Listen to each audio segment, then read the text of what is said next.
ഈ PJ കുര്യനും P T തോമസും അനിലാന്റണിയുടെ പണം തിരികെ നൽകാൻ സഹായിച്ചെങ്കിൽ ഈ ശോഭാ സുരേന്ദ്രന് അതുപോലെ ഒരു മീഡിയേറ്ററെ ശോഭാ സുരേന്ദ്രന് കൊടുക്കുമ്പോൾ ഞാൻ അക്കൗണ്ടഡ് ആയിട്ടാണ് കൊടുത്തേക്കണം. എനിക്ക് കേസ് നടത്തിയാൽ കിട്ടും, മറ്റതിന് മീഡിയേഷൻ ഇല്ലാണ്ട് കിട്ടൂല, തരൂലെന്ന് പറഞ്ഞാൽ ഞാൻ പറഞ്ഞല്ലോ എൻ്റെ പണം തിരിച്ചു തന്നെന്ന്. ഞാൻ ഒരിക്കലും ആ കളവ് പറയുന്നില്ല. എൻ്റെ കയ്യിൽ നിന്ന് വാങ്ങി ഒരുമിച്ച് 5 ഇൻസ്റ്റാൾമെൻ്റ് ആയിട്ട് എനിക്ക് തിരിച്ചു തന്ന് 4 ഇൻസ്റ്റാൾമെൻറ്റ് കഴിഞ്ഞിട്ട് മൊറട്ടോറിയം പ്രഖ്യാപിച്ച് ഞാൻ ചോദിച്ചു എന്താണ് മൊറട്ടോറിയം?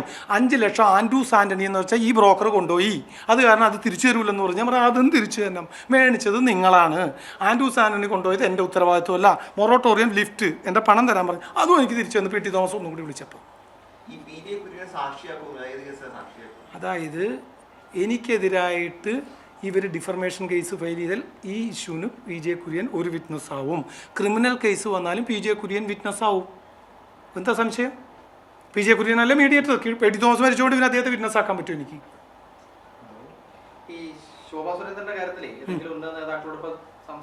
ഞാൻ എന്തിനാ ഉന്നത നേതാക്കളോട് ചോദിച്ചിട്ടല്ലേ ഞാൻ പണം കൊടുത്തത്?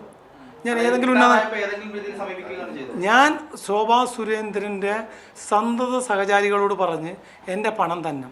അപ്പോൾ പറഞ്ഞത് ഇലക്ഷൻ വരുമ്പോൾ തരാമെന്നാണ്. ഇനി വേറൊരു കാര്യമുണ്ട്. കോൺഗ്രസിൻ്റെ അക്കൗണ്ട് പൂട്ടിച്ച് കേരളത്തിൽ BJPയുടെ പണം വന്ന അക്കൗണ്ടും പൂട്ടിപ്പോയി. അതുകാരണം പണം വന്നിട്ടില്ല. മനസ്സിലായില്ല? കോൺഗ്രസിൻ്റെ അക്കൗണ്ട് പൂട്ടിച്ച് കോൺഗ്രസിന് പണമില്ലാണ്ടാക്കിയെന്ന് രാഹുൽ ഗാന്ധിയൊക്കെ പറയുന്നത് കേട്ടോ. അപ്പോൾ ഞാൻ കോൺഗ്രസ് സപ്പോർട്ടറാണെന്ന് പറയരുത്. കേരളത്തിലേക്ക് സ്ഥാനാർത്ഥികൾക്ക് അയച്ച പണവും എത്തിയില്ല. പഴയ പോലെ കൊടകരയല്ല കേട്ടോ, കൊടകരയ്ക്ക് മുമ്പ് പോയി. അത് കാരണം എൻ്റെ 10 ലക്ഷം കിട്ടിപ്പോയിന് അത് എത്തിയെങ്കിൽ. അത് വഴിക്ക് വെച്ച് കൊടകര മോഡലല്ല, കൊടകരയ്ക്ക് മുമ്പുള്ള സ്റ്റേറ്റിൽ വെച്ച് പോയി. നിങ്ങൾ അന്വേഷിച്ച് നോക്ക്. ഓരോ സ്ഥാനാർത്ഥിക്ക് 5 കോടി രൂപ വെച്ച് എത്തിച്ചത് എവിടെ പോയി നോക്ക്. സ്ഥാനാർത്ഥിയുടെ പ്രചരണങ്ങൾക്ക് NDA സ്ഥാനാർത്ഥി എത്ര കാശ് മുടക്കിയെന്ന് അന്വേഷിക്കും. 10,000 രൂപ കടന്നിട്ടില്ല. ഇല്ലെങ്കിൽ എൻ്റെ പണം കിട്ടിപ്പോയിട്ടെ 10 ലക്ഷം. ആ സ്ഥാനാർത്ഥിയുടെ ഫണ്ട് വന്നിരുന്നെങ്കിൽ എൻ്റെ പണം കിട്ടിയേനെ. എൻ്റെ 10 ലക്ഷം ഈ സ്ഥാനാർത്ഥി ഫണ്ട് വരുമ്പോൾ സ്ഥാനാർത്ഥികൾക്കിടെ കയ്യിൽ കുറച്ച് വീതം വന്നേ വെച്ച് എൻ്റെ തിരിച്ചു തരാമെന്നൊരു ധാരണ ഉണ്ടെന്ന് ഞാൻ കേട്ട്. പക്ഷെ അത് സക്സസ് ആയില്ല. എവിടെ വെച്ച് പിടിച്ചിട്ടല്ല. ഇതിനെല്ലാം ഉപയോഗിക്കണ മാർഗം അവാല മാർഗമാണല്ലോ. കേരളത്തിലേക്ക് കോപ്പിച്ച അവാലക്കാരൻ ഇന്ത്യ വിട്ടുപോയി.